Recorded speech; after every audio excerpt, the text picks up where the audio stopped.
ये कहानी एक श्याम नाम के एक लड़के की है जिसका एक परिवार था, अच्छी नौकरी थी और एक बेहतर जिंदगी भी। कुछ समय बाद श्याम की शादी हो गई और बच्चे भी हो गए। परिवार बढ़ गया और साथ ही श्याम के ऊपर जिम्मेदारियां भी आ गईं। धीरे धीरे श्याम अपनी जिम्मेदारियां और घर की ज़रूरतें पूरी करने के दबाव से बहुत चिड़चिड़ा सा हो गया था। समय के साथ साथ श्याम का चिड़चिड़ापन गुस्से में बदलने लगा। ऑफिस में कभी कोई गलती कर देता तो श्याम उसे बहुत खरी खोटी सुना देता था। घर में भी छोटी छोटी बातों पर बच्चों से गुस्सा करने लगा। उसका गुस्सा कभी कभी बच्चों पर निकलता तो कभी पत्नी पर। उसका गुस्सा इस गुस्से की वजह से घर का माहौल बहुत बिगड़ गया था। परिवार वाले उससे कुछ कहने में भी डरते थे। कब किस बात पर उसे गुस्सा आ जाए ये सोचकर उन्होंने उससे बातें करना भी बंद कर दिया। हर बात पर गुस्सा करने की आदत से श्याम खुद भी परेशान था और अपनी इस समस्या से छुटकारा पाना चाहता था, लेकिन हालात अक्सर ऐसे बन जाते हैं ना चाहकर भी श्याम को गुस्सा आ जाता था। एक दिन श्याम घर पर अकेला था। परिवार के लोग बाहर हुए थे। दिन के समय दरवाजे की 1 घंटी बजी और श्याम ने दरवाज़ा खोला तो देखा सामने एक साधु खड़ा है। बिना कुछ सोचे समझे श्याम गुस्से में बोला, मेरे पास तुम्हें देने को कुछ नहीं है, यहाँ से आप निकल जाओ। साधु शांत रहे और बोले, बिना वजह इतना गुस्सा? मैं यहाँ तुमसे कुछ मांगने नहीं आया हूँ, बस एक पता पूछना था, लेकिन तुम्हारे व्यवहार को देखकर नहीं लगता कि तुम ये भी बताओगे। साधु की बात सुनकर श्याम चुप हो गया और बोला, महाराज, मुझे गुस्सा बहुत जल्दी आ जाता है और चाहकर भी मैं अपने गुस्से पर काबू नहीं कर पाता। अगर आपके पास गुस्सा करने का कोई तरीका है तो मुझे बताएं।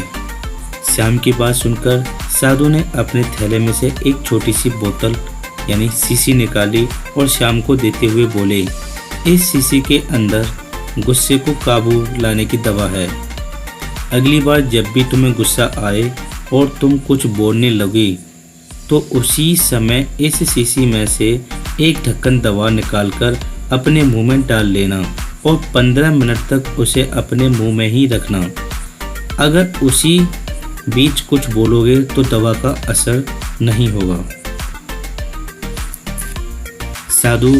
साधु की बात मानकर श्याम ने वो दवा अपने पास रख ली और अब जब भी उसे गुस्सा आता था तो वो गुस्से में कुछ बोलने से पहले दवा मुंह में डाल लेता था। दवा में डालते ही श्याम 15 मिनट तक चुप रहता और 15 मिनट बाद उसका गुस्सा खुद शांत हो जाता। श्याम लगातार ऐसा करता रहा और गुस्सा 10 दिन के अंदर ही श्याम का कम होने लगा और बात पर गुस्सा करने की आदत भी छूट गई। कुछ दिन बाद श्याम को रास्ते में वो साधु फिर से मिल गए। उन्हें देखते ही श्याम ने प्रणाम किया और बोला, महाराज, आपकी दवा ने अपना असर दिखा दिया और मेरी गुस्सा करने की आदत भी छूट गई। मेरे ऑफिस और मेरे घर का माहौल भी अब शांत हो गया है। मेरा चिड़चिड़ापन अब खत्म हो चुका है। श्याम की बात सुनकर साधु मुस्कुराते हुए बोले, वह कोई दवा नहीं थी, उस शीशी में तो बस पानी भरा हुआ था। गुस्से का इलाज दवा नहीं बल्कि तुम्हारा चुप रहना था। गुस्से का इलाज हम किसी भी दवा से नहीं कर सकते। उसका इलाज केवल शांत रहकर ही किया जा सकता है।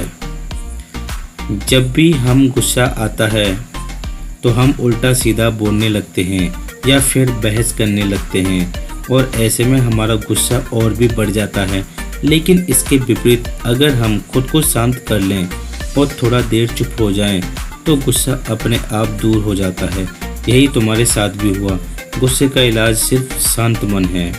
तो दोस्तों, अगर ये कहानी आपको पसंद आई हो तो हमारे चैनल को प्लीज़ सब्सक्राइब, लाइक, शेयर करना ना भूलें।